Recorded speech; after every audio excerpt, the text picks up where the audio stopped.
my name is Sadie, and I lead the Florida chapter for Digital Democracy Project, and I do a lot of the outreach.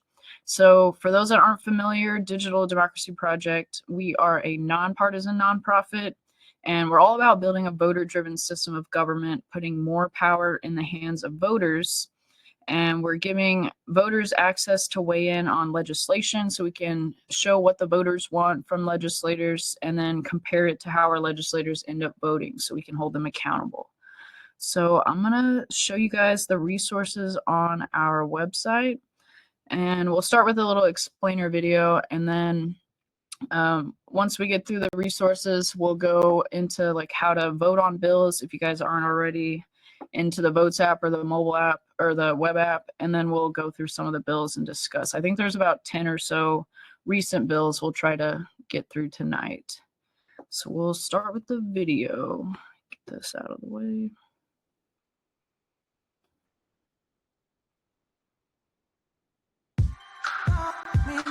Ever wish you could tell your legislators exactly how to vote? Well, now you can. And it's right in the palm of your hands. Introducing the Digital Democracy Project, a mobile voting app and online tracking system, connecting you to the process, giving you the power. You vote on pending bills, on issues that affect us all, every day, telling legislators how you want them to vote. There's no party politics, no big money, and no special interests. We only compare what voters want to what legislators actually deliver, and everybody can see it. Your representatives, the media, everybody, all from your phone. Plus, it's absolutely free. It's as easy as 1, 2, 3. You vote on the same bills as your representatives.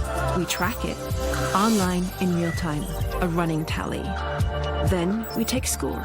We add up every vote on every issue and we post it. You can see if they have voted with or against the majority. And come election time, now you know the score. It's powered by blockchain technology, keeping you secure. And with ID verification, it guarantees that all votes are real votes by real human voters.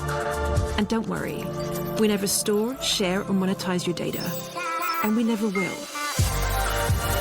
We're just putting the power where it belongs, right in your hands. So join us. We have the technology. You have the power. The Digital Democracy Project. This is what democracy looks like. All right. And I probably should have asked, I don't know if you guys are all familiar with us yet. But assuming you're not, we'll go into more depth about the details. I'll probably try to give a quick overview about us and everything on here so we can have more time to discuss, because we definitely want to leave time to discuss bills. Oh, thanks for the feedback, Nancy. All right. So yeah, how it works overall, as the video mentioned, individual voters, they download the free mobile voting, or the app that we provide for free, the Votes mobile voting app, and they submit their votes through there, and then all the results get relayed to our website so that we can show all the updating results for anyone to see what the voters want. So this is on our tally map, and you can see that they're now ordered by each month. You can see the bills that we had posted during during that month. And then February 2025 was when we started carrying federal bills. And to provide some background too, our nonprofit started in 2023. We were doing state legislation for Florida only, and then added in federal bills for Florida voters in 2024. And then, just in February, we started carrying state legislation and officially launched nationwide a couple months ago. So this is where you can, for each of the bills, you can see a summary, and then we'll try to provide like a neutral, objective summary of the bill. And then there's different resources you can see here too for each one.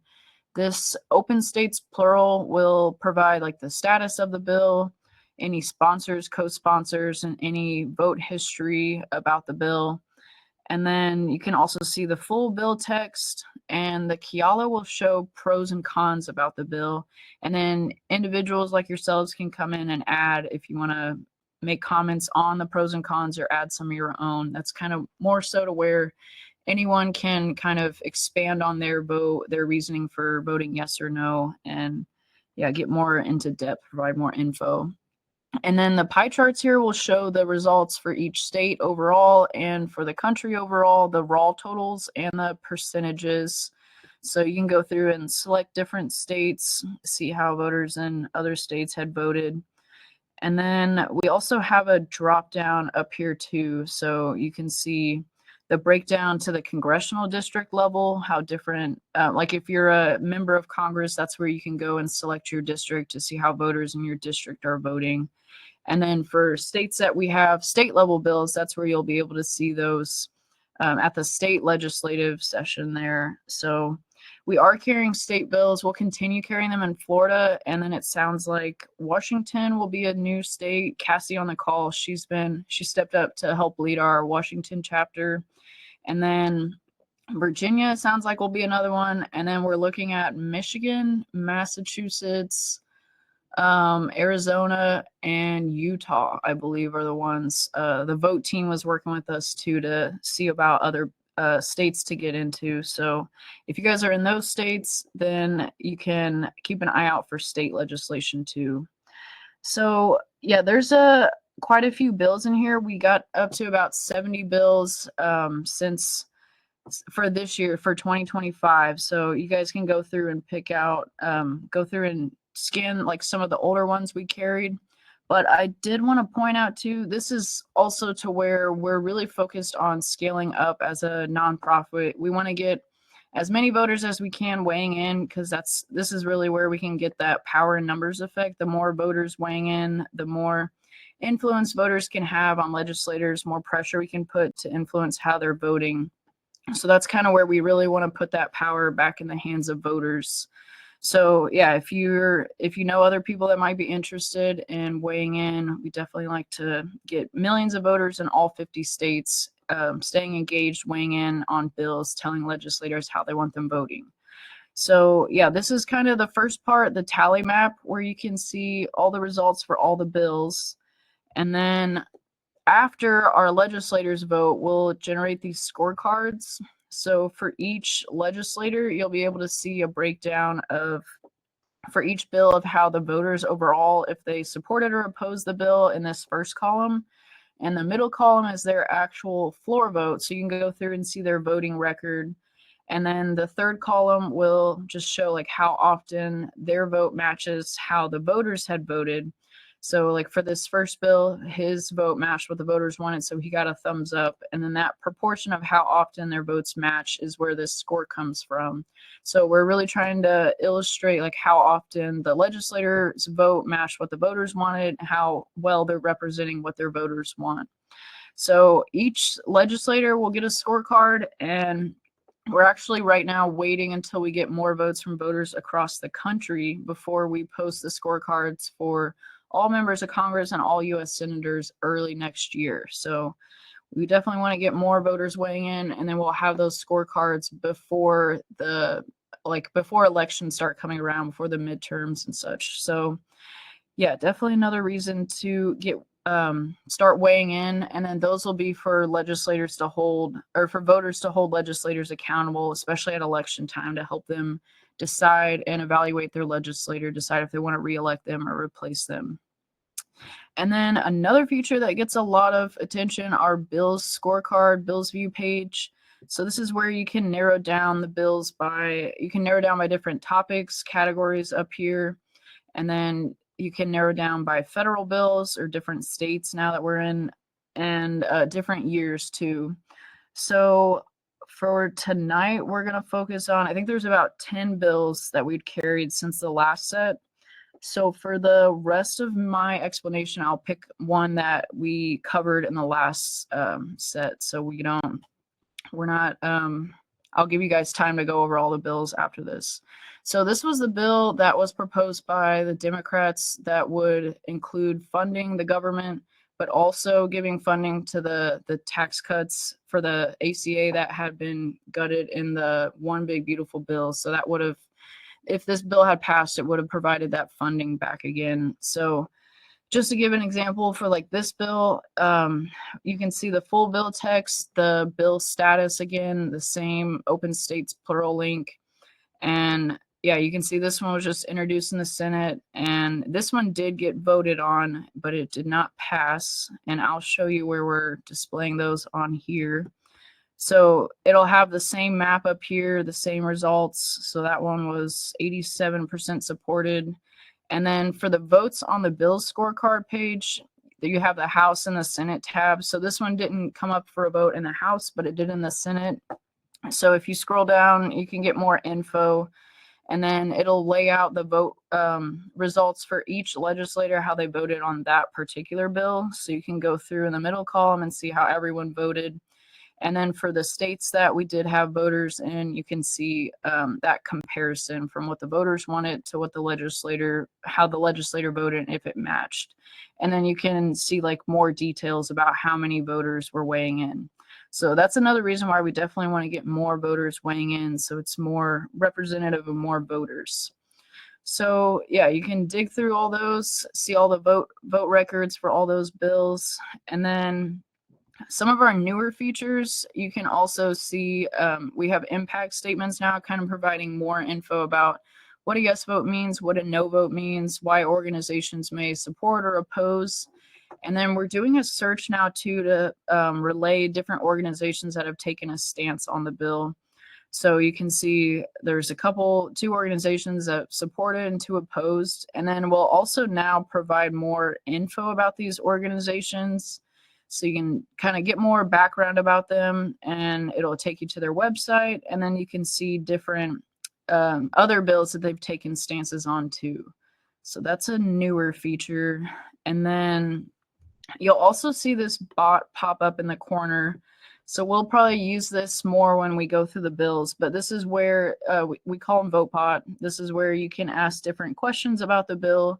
It'll give you different answers, and you can continue to engage with the bot, and it'll keep responding.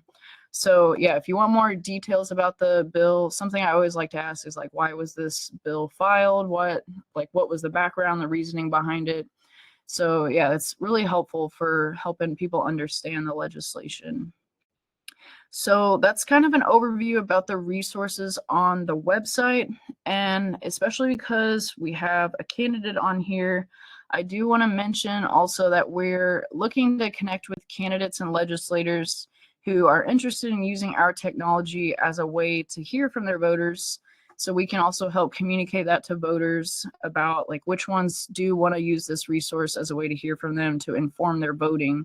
So Dan Williams is on the call. He's joined us on a couple of these events. So he's running for Congress in Florida's 11th district. And yeah, his platform is all about representing what the voters want, listening to what the voters want. So yeah, happy to have him involved in spreading the word. And then if you guys yourselves know other candidates or legislators that might be interested, definitely let us know, and we can connect with them to communicate about what we're doing and relay that to voters too if they're interested. And then John on the call too, he does a lot of our interviews with candidates, legislators. We'll interview them to kind of give them a chance to explain like why they're running and like some of their policy priorities. So we do have a media page if you want to check out some of those, and different like there's some podcast episodes on there too. And then, yeah, Dan's got a clip of some of his speeches talking about how representing the voters is a main part of his campaign platform. And then our founder also did a TEDx talk, so you can hear like his inspiration for starting Digital Democracy Project. It's pretty good too if you haven't checked that out. So I think those are most of the resources on our website. So I'm going to go ahead and shift over to how to vote. So I know we have at least one person on here that has not already been weighing in on bills. So how this works, individual voters, like I mentioned, can download the Votes app. It's VOATZ. And now they also offer a web app version. So you can click on like this vote directly in your browser, and you can actually sign up now from a computer or from a mobile app. And it does a pretty good job of walking through the steps. I think we've had some feedback that the web app may actually be easier. So yeah, you can check out either of those and give us feedback if you'd like. But it'll walk you through. It takes about like maybe 2 minutes or so. Have you like put in your email, phone number. It'll send you a code. You'll create a PIN number to access your account. And then we do have a voter verification part.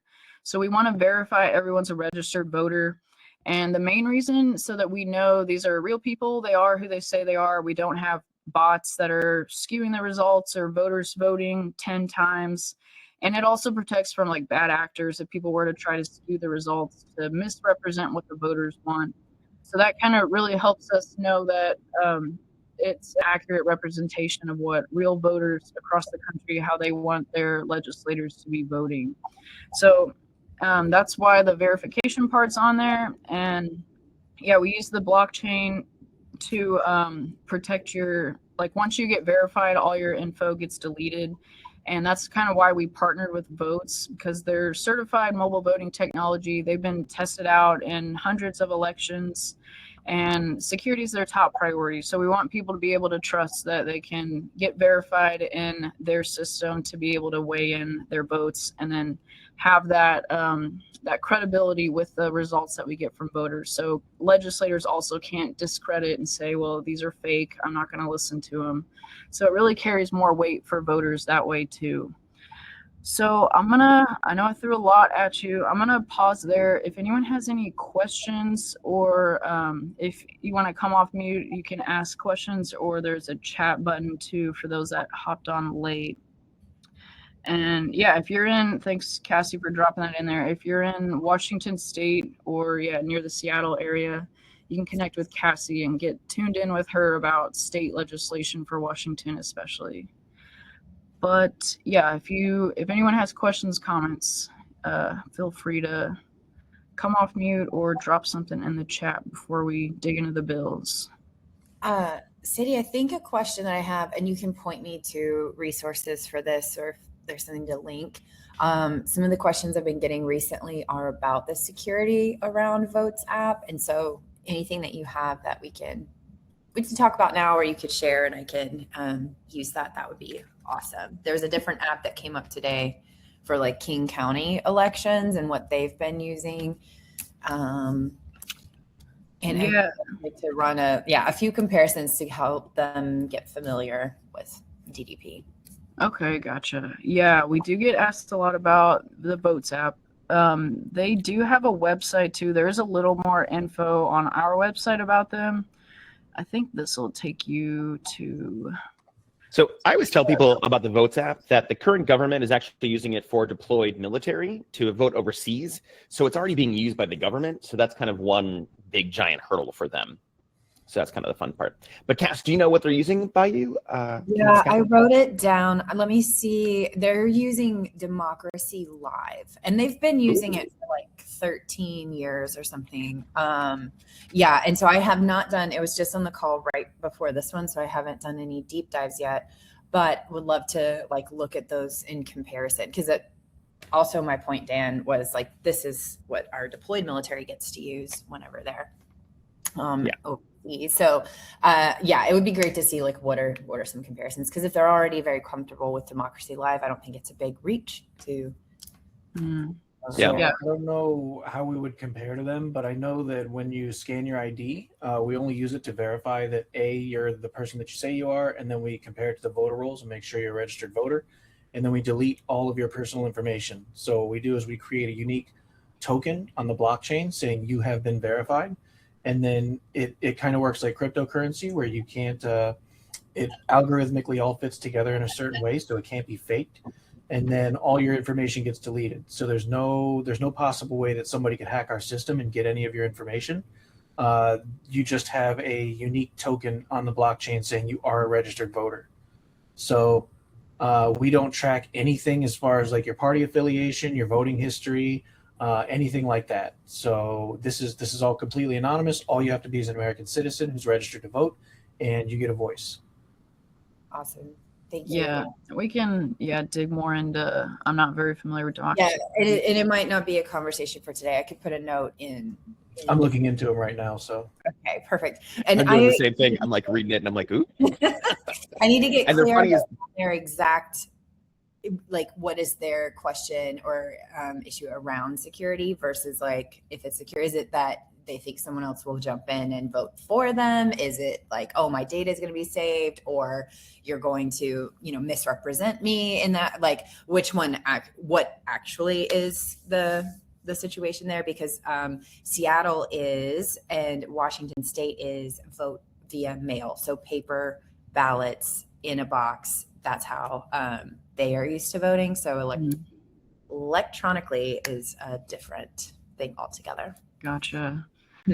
Yeah, we get asked about that a lot, but yeah, I know that's why we partner with votes, because they've been tested out, and security is usually like more of a barrier. Like, people usually have trouble getting in because the security is because we do like the identity verification part. But yeah, that's why we went with votes, because they've been tested out, and we're not trying to handle that on our own. But and us as a nonprofit too, we want people to be able to trust that we're not in any interest of like trying to sell or take people's data or anything like that. Really just trying to improve our democracy, give voters more of a voice, and make our legislators more representative to what voters want.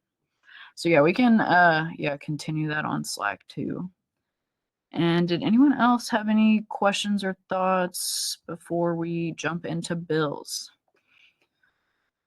And if not, then we can always take your questions throughout the call, but we'll go ahead and switch over to some bills. And I don't know if you guys have looked at these ahead of time. If not, we'll see. If you have, we'll see what your thoughts are. So yeah, for those that, if it's your first time joining, we're doing these every month. So we'll go over the recent bills that we've posted. And yeah, we want to mostly have a chance for people who attend to get time to discuss. So for the rest of the call, there's about 10 bills in here we'll go over. And then, yeah, we definitely want to hear from you guys. So I'll pull these up. Actually, I changed my mind. I'm going to pull these up on the bill scorecard, so that way we can see the organizations that have taken a stance. So the last ones we talked about were all related to the shutdown. And then we've had another set. So we'll start with this Drug Testing for Welfare Recipients Act. And I'll try to give like a quick overview and then open it up for discussion. So this one mandates drug tests for welfare programs. Applicants age 18 and above. Assistance is denied if individuals fail or refuse test unless completing treatment and retesting negative. States must assess arrest records for drug offenses over 5 years. Housing assistance under similar conditions is also affected. And administrative costs cannot be imposed on individuals. So yeah, just to dig through some details. So this one was only introduced in the House and no co-sponsors. And then I think it's going to have a hard time passing, to be quite honest. Yeah. Why do you say that? The problem with it is it's kind of already has a ruling against it from the Supreme Court, because it kind of goes against the Fourth Amendment, the illegal search and seizure. Oh. And so, yeah, so they tried to do it before, where they tried to do a blanket statement that anyone who got it had to have a drug test. And so they've already struck that down at the Supreme Court level. But this new bill has a new kind of caveat that they think might let it pass, and that's the screening part of it. So you can kind of see, like in the bill text itself, it talks about like if you have an arrest history, or if you have like a risk of kind of that kind of stuff, which is like you use drugs or something like that, then they will actually, or you use drugs in the past, then they will actually kind of have you do the test. So the pre-screening is the new part of it that they're trying to kind of get away with. So that's kind of what we're thinking about it. Interesting. So I know that this was tested at the state level a few times. A bunch of states that tried this, and when I saw the results, I was actually really surprised. So like I think Oklahoma had they chose people who they considered to be high risk, and they tested like 52,000 people, and another state did like 86,000 people, and another state did like 30,000 people, and they came back with numbers of like 22 people failed or like 8 people failed. And it's like if you're testing 86,000 people and you're only getting 22 people, like this is a waste of money, and you're going to have to cut into benefits in order to pay for the administrative costs. Like it says that they can't make the individual pay it, so I presume that means That's if you actually a lie, force though. me into a drug test, then I get less benefits. But if they just reduce everybody's benefits across the board to pay the administrative costs, then it just hurts everyone. So Florida is actually one of those states that did that as well, and it actually has a negative return on investment. So like it costs more than it actually saves the government. So that's why nobody's getting behind it either. And it just kind of, And this one is also super weird because they're doing it for not only like SNAP funding, but they're doing it for housing assistance. So if you fail this, then you can lose your home, like for And a drug. I think I saw Nancy's hand pop up. Yeah, somebody put their hand up. Yeah, it was me. That was my question. I mean, who is going to pay for all this? You know, this is just another added cost. So who would be paying for all these tests? And then what about, you know, the person having to get transportation to the appointment? I mean, that puts an extra burden on people. I work for Aetna Medicaid plan. I'm in Las Vegas, but out of Maryland. So this is an issue that is very important to me because I don't like to see any more barriers that our members already have to face, and transportation is always an issue. So just seems like, you know, just another unfair burden, and also an additional cost that, you know, we would, you know, states or whoever has to take on to pay for all these tests. So that's actually the weird thing about it, though, because it says that people don't have to pay for the tests, but that's not actually accurate, because in the bill itself, it actually says that if you pass the test, you don't have to pay for it. But if you take the test and you fail it, then you get stuck with the bill. But it's like an upfront cost. So the people that are already having trouble like surviving and paying for anything have to pay for this, like I think it's like a $30 test out of pocket. So you can't even, if people are struggling to pay for food, they can't pay for a $30 test and then get reimbursed for it. Like it just doesn't make sense for what it Yeah, is. but that's also an extra administrative burden for someone to now reimburse everybody. I mean, I know for us in Maryland, the Medicaid plans are struggling. I mean, we're struggling financially. We don't have enough staff, and neither does the state. So just adding, you know, they're a component where now you have to reimburse all these people. So in a way, I think it's the point. I think that they want to create barriers where, you know, if you don't show up to the office, well, then we get to cancel you and you have to start the whole process from the beginning again. If you miss the phone call, if you miss the meeting, you know, if you don't fill out the paperwork just right. And I think that they're using this kind of, they're using these bureaucratic barriers to just kick people off or to not keep people on the system.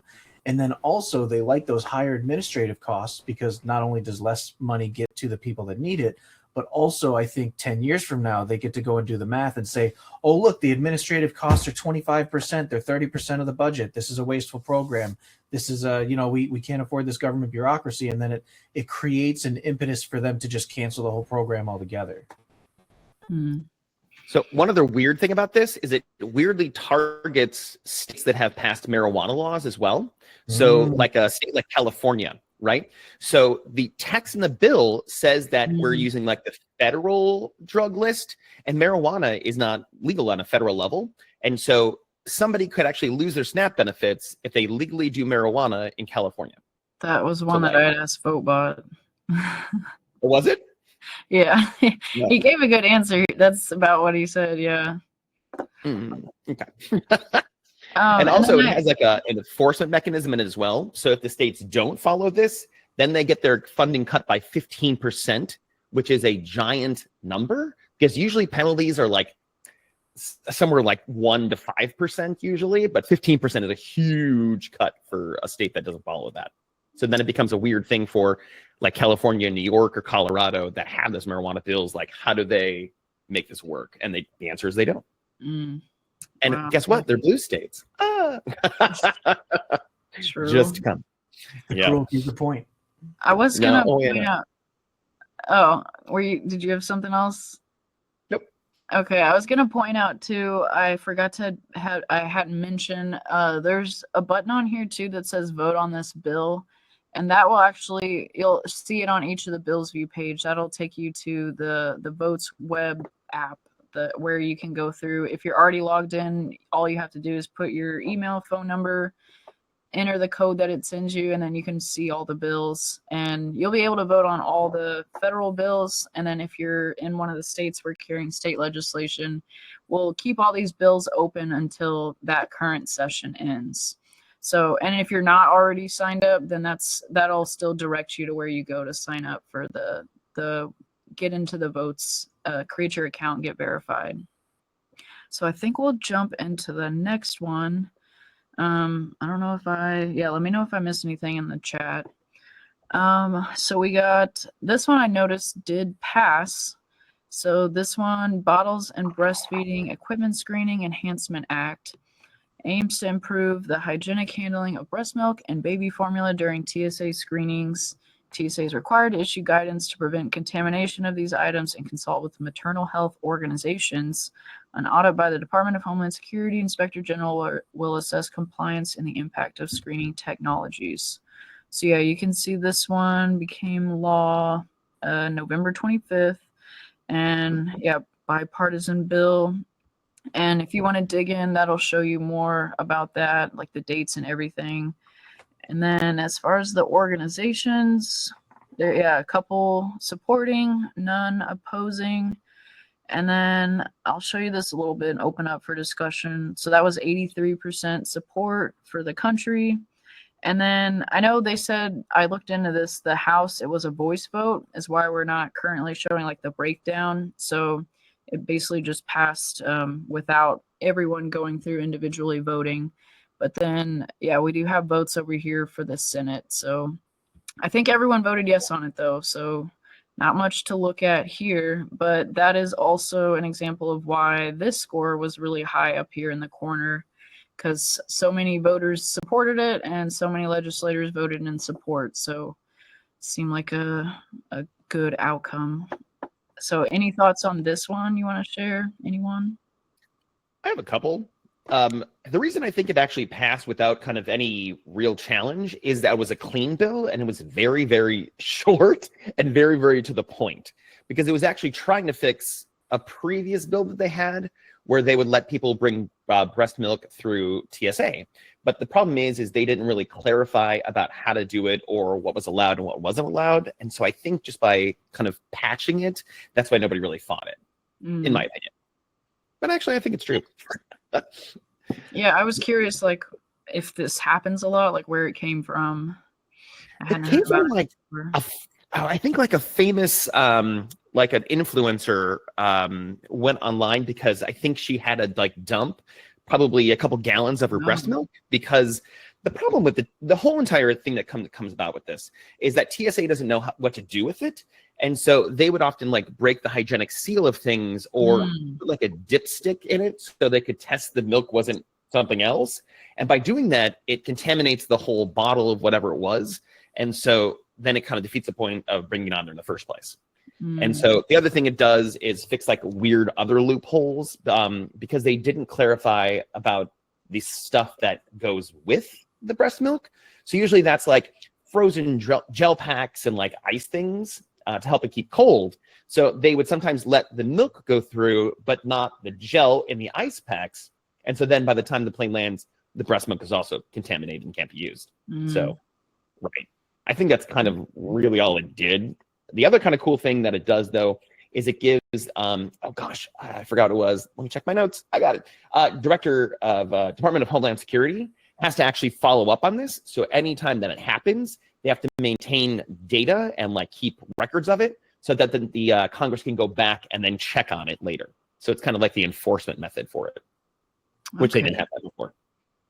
Interesting. That's lots of good info. Yeah. Any other thoughts, comments? I thought I heard someone pop off.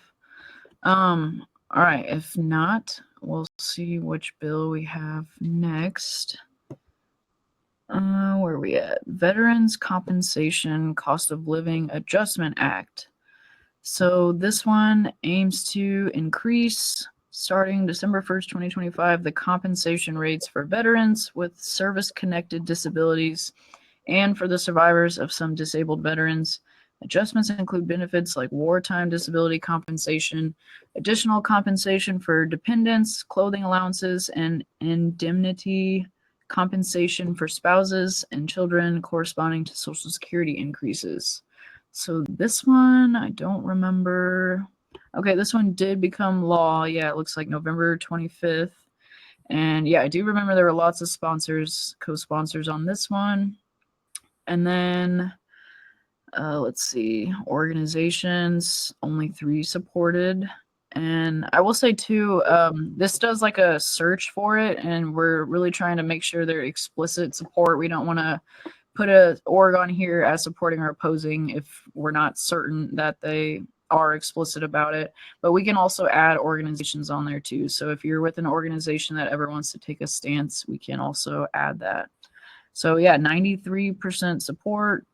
And this one I think was the same thing. It was like a voice vote or whatever it's called. I can't think of the word. It had nobody speaking out against it. Yeah, there you go. So yeah, lots of support there. And do you guys have any thoughts, comments about this one? I'll go back up here. I do, but I feel like I've been talking a lot. So does anybody else want to go first? Yeah, Dan's practicing for his job when he gets elected. Honestly, I'm just a talker. Even if I wasn't running, I would still do exactly this. We love it. Yeah. Any other thoughts, comments before we let Dan give us some more info? Okay. All right. And I will say again, too, if you're not comfortable coming off mute, you can also drop in the chat at any point. And then Sadie and I will read it because one of us will get it. Yeah. She's always busy, so I try to keep track of the chat as well. I'm sure John does too. Now, this is kind of an interesting bill. It's actually an annual bill, so it happens every single year, and it always passes with nobody going against it. But the weird thing is why we have to have this bill in the first place, because the whole idea of it is that the veterans' payments should automatically go up by like the cost of adjustment or inflation, right? So the same thing happens with Social Security, but they have a law where that happens automatically. So they don't ever have to do it, right? Where this one doesn't happen automatically. And I kind of was trying to look into why it doesn't, because it seems like it just should, right? But the problem is I think people like to vote on it all the time. So people in Congress can be like, I'm giving veterans a raise and I'm doing good work for you. And then nobody goes against it. So it just automatically happens every time. But it just seems like something that could just be on autopilot and just be done and then be done with it. Seems like that feeling could too, though. I mean, you've already approved the spending. You've already said you're spending the money. Like, why do we then have to vote on whether or not we pay the bill? Like, if you charged on the credit card, you have to pay the credit card. Yep. But there's actually one more weird thing in it that when I was digging around, and it's how they round, which is a weird thing. So say your payment is like $1,500.50. Okay. What they do is they don't give you the change. And so they'll just give you the money, but the actual dollars, but then they round it always down to the lower dollar. Now, for one person, it doesn't really make kind of any difference usually, although some people 50 cents kind of does make a difference, right? But over the amount of people that are actually getting this, we're actually saving millions of dollars for the government. So I'm kind of like, I don't know if we should be doing it, but I like that it's giving money to the government, but we're stealing 50 cents from everybody, like at least $1 at the most. But I'm like, I always think it's weird. What do you guys think about that? Does anybody have any kind of opinions on that? My issue with that is that not so much the 50 cents. I don't think that's a huge problem, but I think that much like with inflation and compounding interest, when you do the percentage increase next year, you've now taken some of the money off the table in that calculation. And so the percentage increases are actually going up by slightly less than they should every year. That's interesting. I never thought about it like that, but that's actually really interesting. Yeah, Nancy says she agrees it should be automatic. I think it should be automatic too, but they just love that kind of like. They got to pat themselves on the back. They support the truth, right? Supposedly. Right. It's, have you said thank you yet? Ugh. I have something weird about this too, but I don't remember what it was. No, I think we talked about that. I don't remember what it was, but it was like Oh, I remember. Oh, sorry about this. The weird thing about it is also how it's calculated for veterans that have disabilities, because disabilities is actually like a scale between 0 to 100 and about how disabled you are. If you are less than 50% disabled, whatever that means, and I don't honestly understand that one, then what they do is they actually take out the money from the veterans or disability checks from your normal payment. And so you're not getting it like double dipping or anything. But the weird thing is, if you are more than 50% disabled, then you get to both of the checks and you don't have to pay it back at all. So it's kind of weird because by taking the money out, so it's kind of like giving somebody $50 as like a here is in for inflation, but then on the other side, they're taking out the $50 that you just got. So they're actually never getting any kind of adjustment because as it goes up, it immediately gets taken out. So it's kind of a weird thing, and it's kind of hard to describe, to be quite honest, but that's why that one's weird. So in case you Interesting. Lots of good info. Any other thoughts anyone wants to add on? And if not, then yeah, you can also test out VoteBot, but we got Dan tonight. And so I let's like VoteBot, and honestly, I only looked at 5 of these because I thought we were just doing the November ones. So I don't really have that much about the December ones. So we're gonna need VoteBot soon. Yeah, it seems like the December ones, I will say too, we just loaded them like over the weekend and we haven't even announced them yet. So I'll provide some extra info too. We're going to start, if you've been in the app, we've been posting them as like a set from when we, the date that we had posted them. It's usually about 5 or 6 bills. And now we'll be switching to where it'll be like an individual bill. We'll load them individually at a time, which I like because you'll be able to see like the title of the bill in the app or the web app. And then we'll have more of them, of course, because they're all in there individually, but there is a search feature in the web app. So if someone wants to vote on a particular one, you can search for it. And then they're going to be adding that search feature into the app too.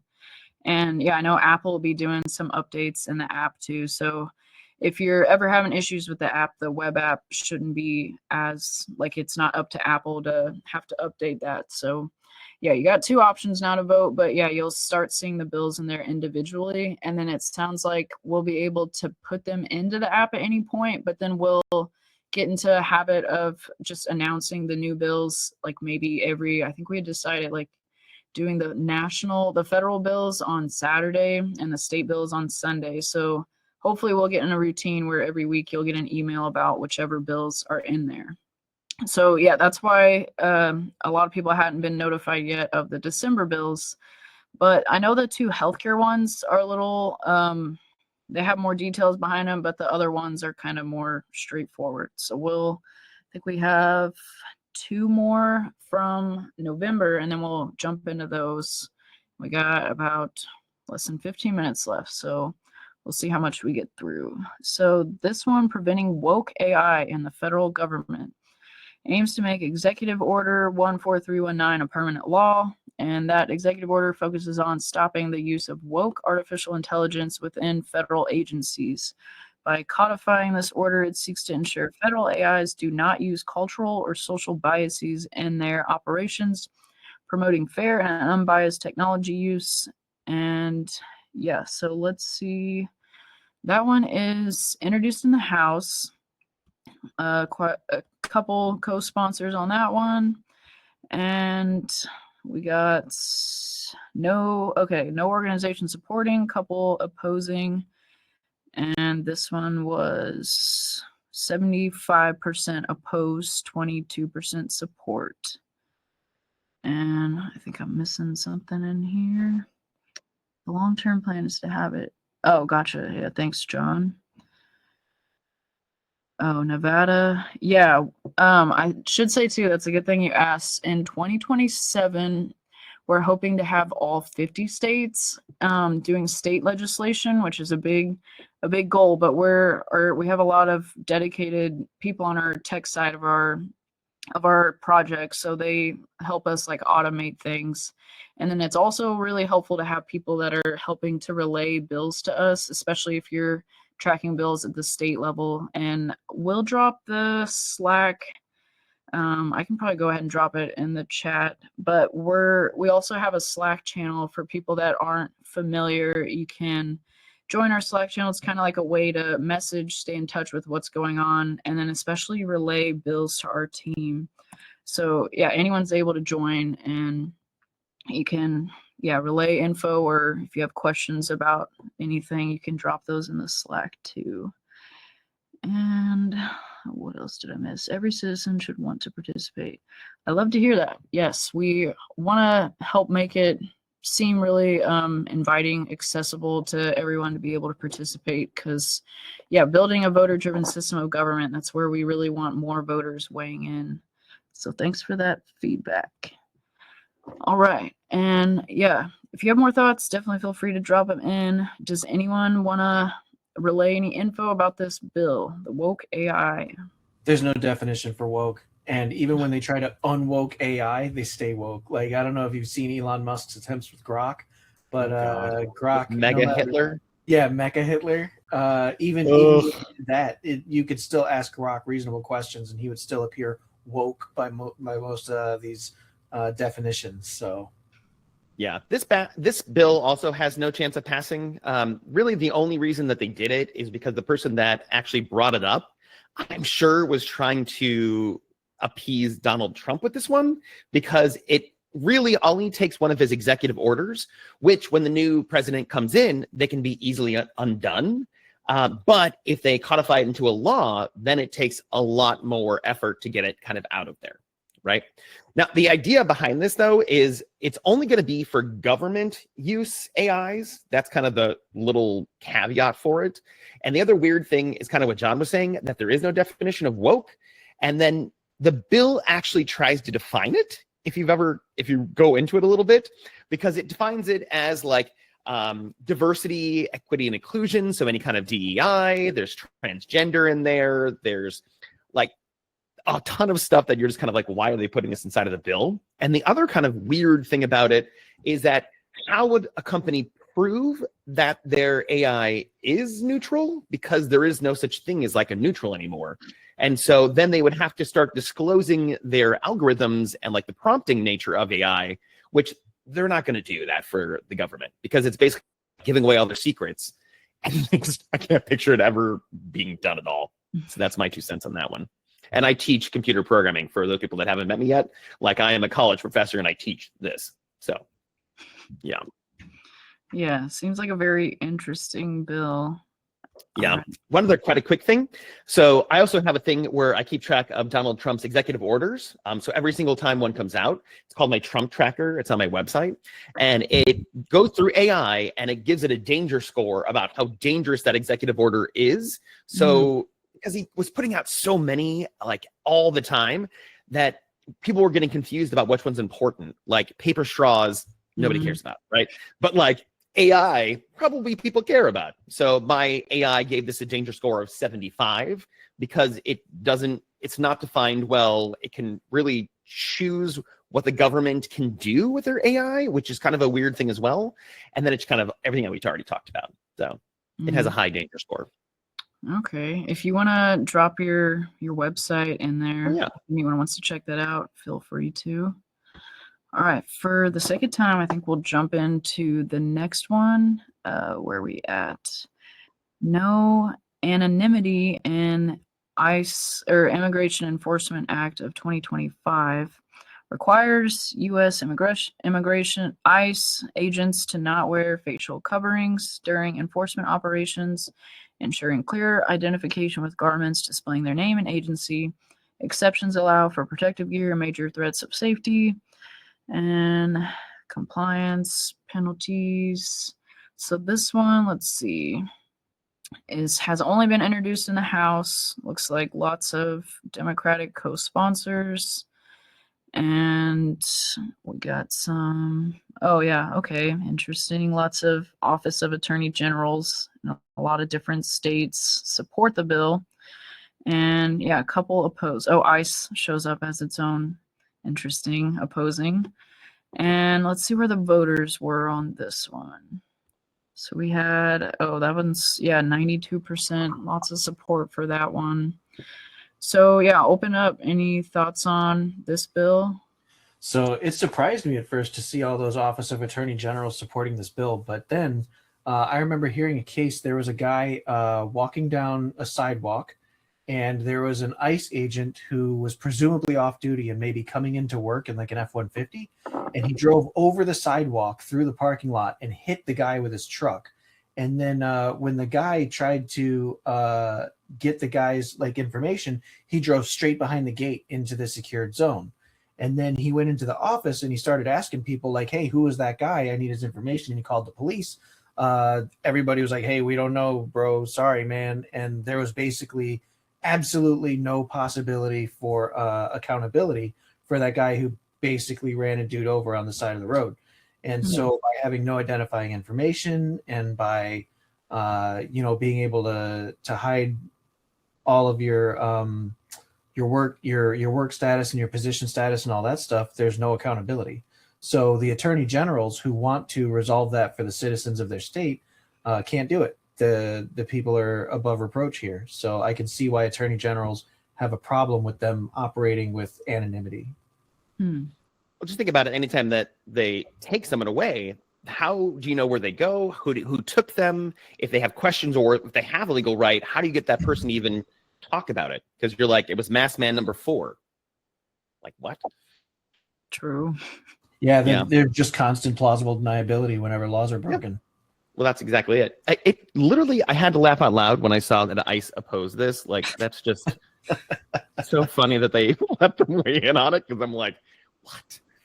The other kind of weirder things on it is it only happens to the people that work for the Department of Homeland Security, and it doesn't actually include any of the Border Patrol people. So that's kind of the weird thing about that. So they're still allowed to be wearing masks and things.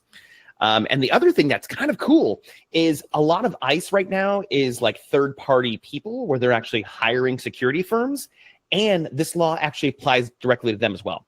So normally laws only apply to like the actual department, and not third-party people. So that's kind of the cool thing about this, is that they did include the third-party people for this. Nice. Yeah, it was good.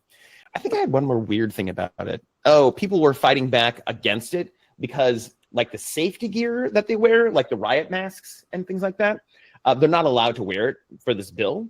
But the ICE agents are pushing back on that. Like, by the time they would need the gear, it would be too late to already put it on, because there is like a clause in there that if somebody is in direct threat, then they can go ahead and do the masks and things like that for safety reasons.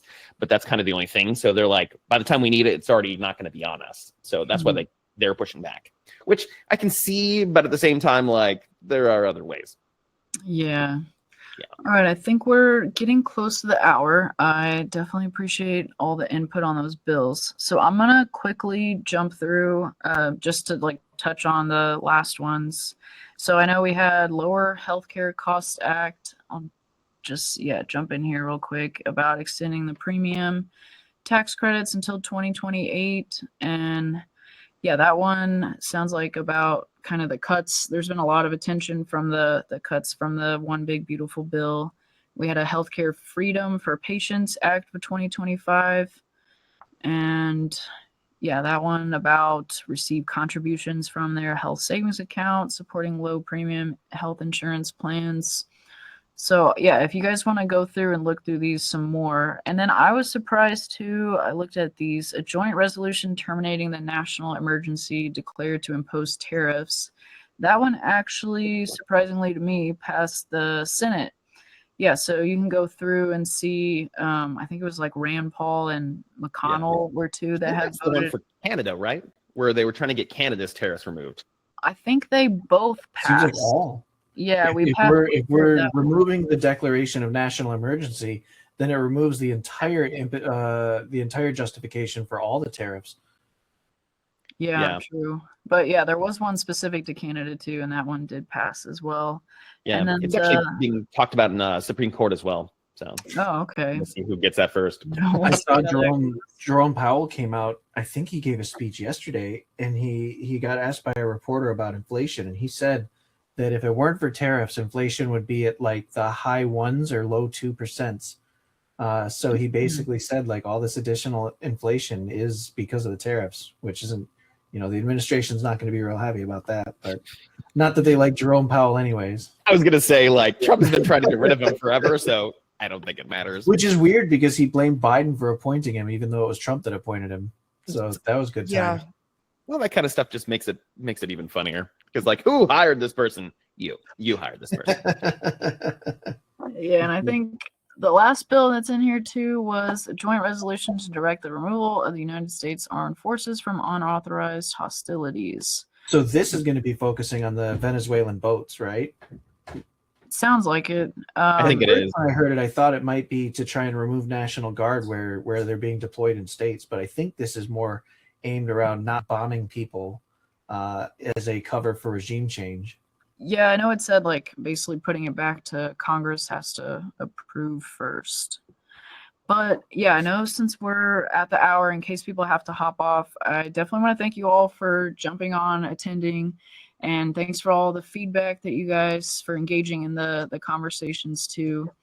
And I did drop that that link if you guys want to join the Slack, but I'm also going to send a follow-up email. So I'll include all the info, the links, if you haven't already voted, the link for how to get in there and vote. And then you'll have my info, my email address too. And we'll send you a recording too. So yeah, if you guys have any questions, if you want to follow up with anything, relay any bills or such, we definitely encourage you to do that. And yeah, we'd appreciate if you guys can get in and vote if you're not already.